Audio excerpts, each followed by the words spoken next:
संदीप ठाकुर जी, जो आपने बात कही कि उत्तर प्रदेश सरकार ने जो कानून बनाया है उसमें नेताओं को चुनावों के लिए इन सब चीजों से छोड़ दिया है, कहने का मतलब ये है जो इस तरह के जो चुनाव बनते हैं, क्या ये चुनाव ये जो नियम बनते हैं, कानून बनते हैं, ये सिर्फ आम जनता के लिए बनते हैं? नेताओं को, पॉलिटिकल पार्टीज के लीडर्स को इनसे हमेशा हमेशा अलग क्यों रखा जाता है?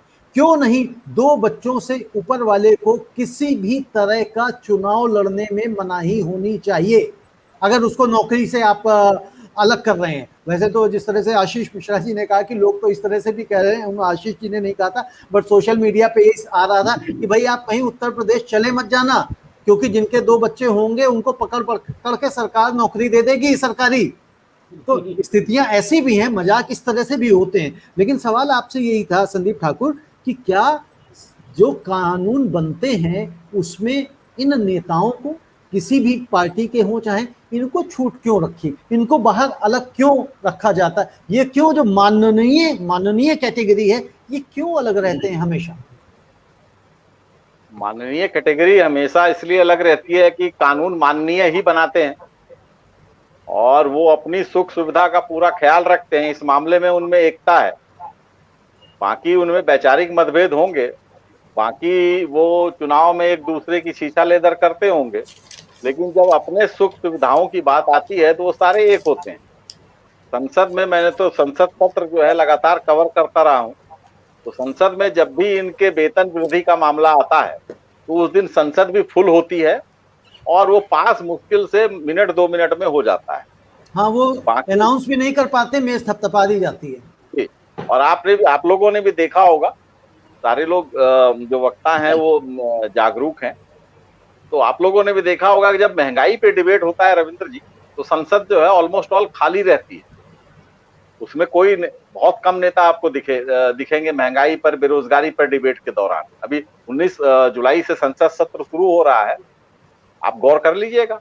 और आपने जो कहा कि माननीय के ऊपर नियम कानून क्यों नहीं, तो माननीय के ऊपर अगर नियम कानून लागू होंगे तो फिर ये जो वीवीआईपी का स्टेटस है वो खत्म नहीं हो जाएगा।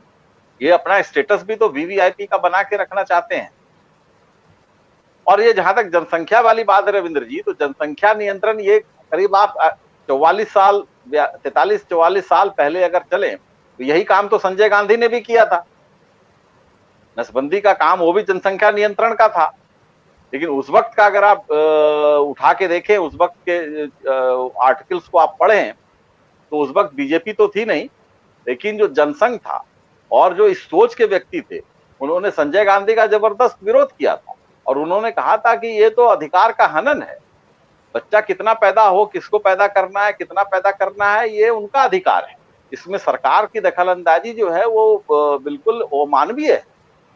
तो ये जो रविंद्र जी समय के हिसाब से, अपनी सुख सुविधाओं के हिसाब से, अपनी सत्ता को बचाने के लिए और जो ज्वलंत मुद्दे हैं देश के उनको ढके रखने के लिए बीजेपी जो है वो इस टाइप के जो मुद्दे हैं, हवाई मुद्दे, मैं इनको कहता हूं कि हवाई मुद्दे जो बीजेपी के हैं, जिनसे देश को हासिल कुछ नहीं होना है, और ये उनको भी पता है कि इससे देश को हासिल कुछ नहीं होना है, लेकिन ये सुनने में अच्छे लगते हैं। और तो ये मुद्दे बीजेपी हमेशा गढ़ती है।